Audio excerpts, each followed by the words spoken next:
विठ्ठल विठ्ठल जय हरी विठ्ठल. ज्ञानेश्वर माऊली तुकाराम. येसवर कधी कानी पडतात? दरवर्षी आषाढीची वारी आली की येसवर कानी पडतात. अक्षरशः सगळीकडे विठ्ठलमय वातावरण झालेले असते. प्रत्येक संतांच्या प्रत्येक ठिकाणावरनं पालख्या या पंढरपूरच्या दिशेने चाललेल्या असतात आणि प्रत्येक वारकऱ्याच्या गळ्यामध्ये टाळ असतो आणि प्रत्येकाच्या वारकऱ्याच्या मुखामध्ये विठ्ठलाचे नाव असते. खरं तर दरवर्षी या महिन्यामध्ये सगळीकडे एकदम विठ्ठलमय वातावरण झालेले असते. सगळीकडे वारीचे वातावरण असते. अक्षरशः प्रत्येक न्यूज चॅनलला, सोशल मीडियावर सगळीकडे अगदी विठ्ठलमय वातावरण असते. विठ्ठलाला तर हीच चरणी प्रार्थना यावेळेस की लवकर हेच करोनाचे संकट जाऊ दे. तुम्ही सर्वजण पण हीच प्रार्थना नक्कीच करत असणार आहे की करोनाचे संकट लवकरात लवकर जाऊ दे. तर आषाढी एकादशी आणि कार्तिक एकादशी या दोन एकादशींना सगळ्यात जास्त महत्त्व आहे. या दोन एकादशी अनेक जण करतात. माझे वडील हे विठ्ठल भक्त होते. त्यांच्या तोंडामध्ये नेहमी विठ्ठल विठ्ठल नाव असायचे. आई आणि वडील दोघंही नेहमी एकादशी करायचे. परंतु आषाढी आणि कार्तिकीच्या या 4 एकादशी मात्र घरातील सर्वांनी केल्याच पाहिजे असा त्यांचा नियम होता. म्हणजे त्या दिवशी घरामध्ये वेगळं काही बनवायचंच नाही. मग लहान असताना एकादशीचा उपास जसं तुम्हाला सर्वांना आवडतं तसं मला पण आवडत होता. फक्त त्याचं कारण एकच होतं आणि ते म्हणजे खिचडी खायला मिळते बस. तुम्हा सर्वांना पण लहानपणी नक्कीच हा उपास खिचडी खायला मिळते म्हणून आवडत असणार आहे.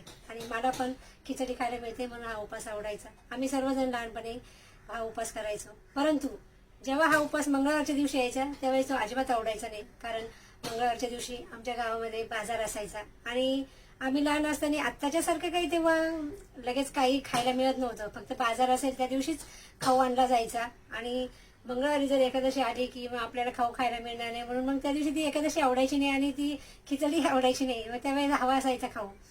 तर मग आम्ही वडिलांच्या मागे लागायचो की कशाला एकादशी करायची, एकादशी केलीच पाहिजे का, नाही केली तर काय होणार आहे, आम्ही नाही केली तर काय होणार आहे, तुम्ही तर करतात ना. पण नाही, त्यांचा नियम म्हणजे नियमच होता.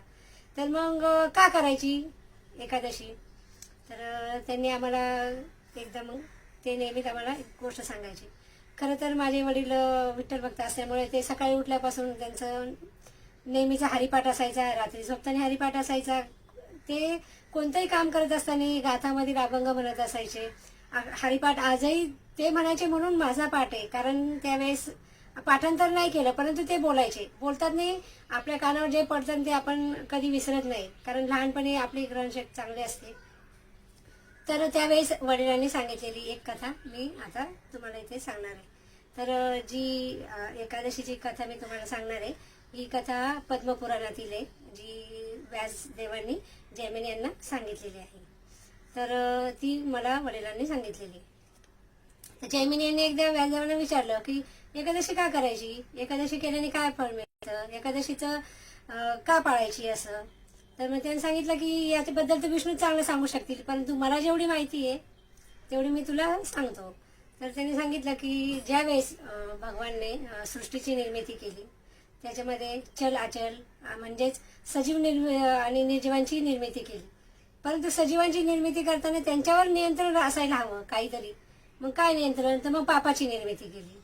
मग ते पापाची निर्मिती करताना अगदी डोक्यापासून ते पायापर्यंत ते कोणतं पाप केलं की ते अवयवानुसार ते पापाची निर्मिती झाली.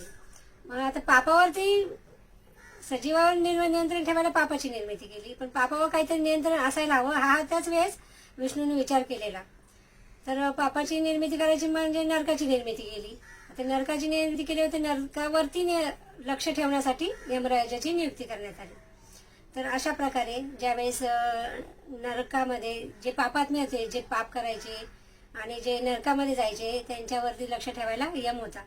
तर एकदा विष्णूने यमराजाला भेटण्यासाठी गेले तर त्यावेळेस तिथे त्यांना अतिशय असं प्रचंड रडण्याचा कण्याचा असा आवाज येत होता. तर त्यांनी यमराजाला विचारलं की हा आवाज कसला येतोय. तेव्हा त्यांनी सांगितलं की हे तर नरक आहे, इथं जे पाप करतात ते इथे येतात आणि या नरक यातना त्यांना सहन कराव्या लागतात. तर नरक यातना सहन कराव्या लागतात म्हणजे त्या नरक यातना सहन करणं काही साधी गोष्ट नसते, ती अतिशय वेदनादायी असते आणि त्यामुळे ते पापात्मे रडत आहेत, ओरडत आहे आणि त्याचा हा आवाज आहे. तर विष्णूला ते बघून वाईट वाटलं आणि ते पापात्म्यांना भेटायला गेले.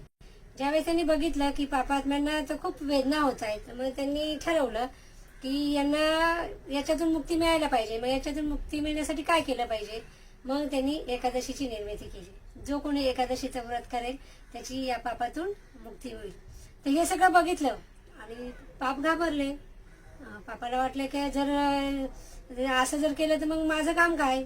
मग ते विष्णू गेल्या आणि पापाने विष्णूला विनंती केली की तुम्ही असं करू नका. जर तुम्ही असं केलं तर तुम्ही माझंच मूळ नष्ट करून टाकताय. मग यावरती विष्णू बोलला की पापा तू घाबरू नकोस. तू नष्ट नाही होणार आहेस. त्यासाठी तू एक काम कर. ज्या दिवशी एकादशी असेल त्या दिवशी तू धान्यामध्ये लप.